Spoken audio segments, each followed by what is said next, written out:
मैं अपनी कहानी शुरू करती हूँ। मेरी कहानी का शीर्षक है जो दयावान वही बलवान। एक बार राम अपनी मम्मी के साथ जा रहा था। चल रहे हम ऐसे, रास्ते के किनारे उसने देखा एक गड्ढे में एक छोटा सा पिल्ला पड़ा हुआ है। एक छोटा सा पिल्ला पड़ा हुआ है। उसकी मम्मी बोलती है, अरे राम देखो पिल्ला पड़ा हुआ है, उसको निकालो वरना वो मर जाएगा। राम क्या बोलता है, अरे मम्मी सड़क पे इतने कितने पिल्ले होते हैं, वो मेरे किस काम का, पड़ा रहने दो उसको वहीं, वैसे भी बहुत गंदगी करते हैं, शोर मचाते हैं। उसकी मम्मी ने सोचा ये तो बहुत गलत आचरण है, राम को ऐसे नहीं करना चाहिए, क्योंकि हमें हमेशा सबकी मदद भी करनी चाहिए और दया का भाव भी रखना चाहिए। तो राम की मम्मी ने सोचा कि मैं राम को कैसे समझाऊं। तो राम की मम्मी राम को एक कहानी सुनाती है और वो कहानी है एक शेर और एक चूहे की। तो बच्चों आपने शेर देखा है?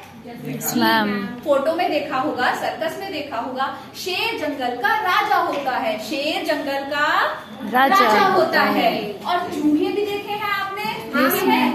शेर कितना बड़ा होता है और चूहा कितना छोटा सा होता है ना? तो ठीक है, एक जंगल में एक बार एक गुफा में एक शेर सो रहा था। क्या कर रहा था? सो रहा था। है ना? शेर सो रहा है। अब चूहे की आदत क्या होती है? फुदकने की। चूहे की आदत क्या होती है? फुदकने की, उछल कूद करने की। जैसे आप लोग चंचल होते हो, चूहे भी चंचल होते हैं। चूहा क्या करता है? कभी शेर की नाक खींचता है, कभी शेर के बाल खींचता है, कभी उसकी पूंछ के साथ खेलने लगता है। और अचानक से जैसे ही उसने शेर की मूछें खींची, मूछें दिखाई दे रही है शेर की, है ना? जैसे ही उसने शेर की मूछें खींची, शेर जाग गया और शेर ने देखा एक छोटा सा चूहा मेरी नींद खराब कर रहा है। शेर ने उस चूहे को ऐसे पकड़ लिया। कैसे पकड़ लिया? ऐसे। देख रहे हो ना कितना बड़ा शेर है और इतना छोटा सा चूहा। अच्छा, तुम्हारी हिम्मत कैसे हुई मेरी नींद खराब करने की? अब चूहा क्या है? डर गया है। आप लोग डर जाते हो ना जब आप गलती करते हो और मैं आपको पकड़ती हूँ तो आप डर जाते हो, फिर क्या बोलते हो? सॉरी मैम, सॉरी, आगे से नहीं करेंगे, ऐसे करते हो ना? चूहा भी ऐसे करने लगता है, महाराज मुझे क्षमा कर दे, मुझसे गलती हो गई, हो सकता है मैं कभी आपके काम आ जाऊं, मेरी जान बख्श दे, मुझे ना मारे।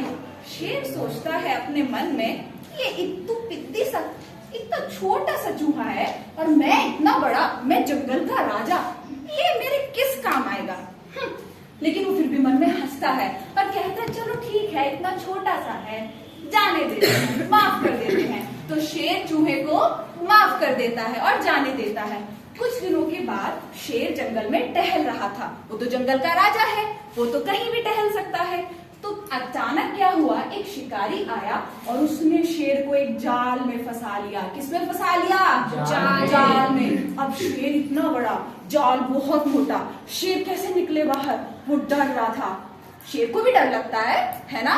वो बहुत जोर जोर से दहाड़ रहा था। शेर क्या करता है? दहाड़ता है। क्या करता है? दहाड़ता है। शेर जोर जोर से दहाड़ रहा है, पूरे जंगल में आवाज है और सभी जंगल के जानवर क्या चालाक होते हैं, सोचते हैं हम क्यों जाए शेर के पास, पता चला हमें ही मार के खा जाएगा।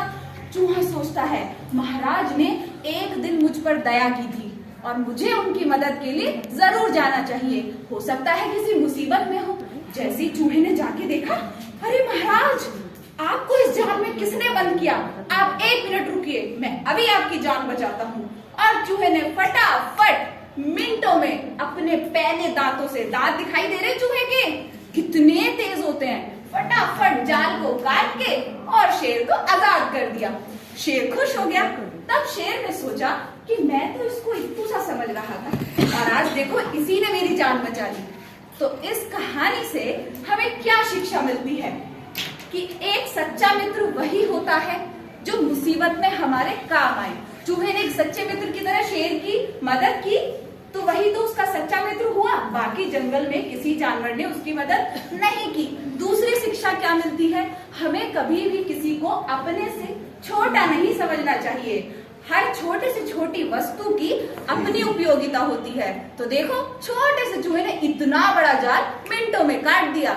और सबसे बड़ी दया की सीख। किसकी सीख? दया की सीख। हमारे मन में सदैव दूसरों के लिए दया की भावना होनी चाहिए।